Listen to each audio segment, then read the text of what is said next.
buongiorno e benvenuti.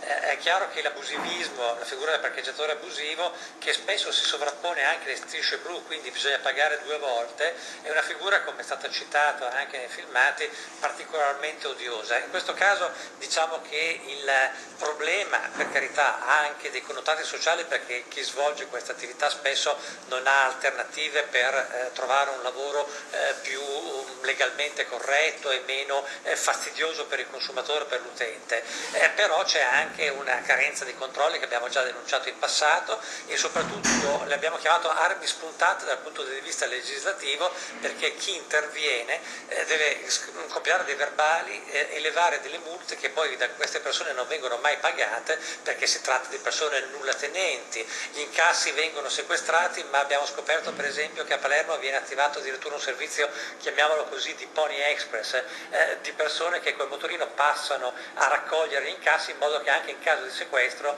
la somma viene così il danno viene estremamente limitato e quindi il sequestro è relativo. Ora, dietro questo c'è anche chiaramente un'organizzazione malavitosa strutturata, quindi su questo bisognerebbe intervenire. Su questo si interviene, però sembra davvero che non si possa risolvere radicalmente il problema. Guardate questo servizio di Fabrizio Feo.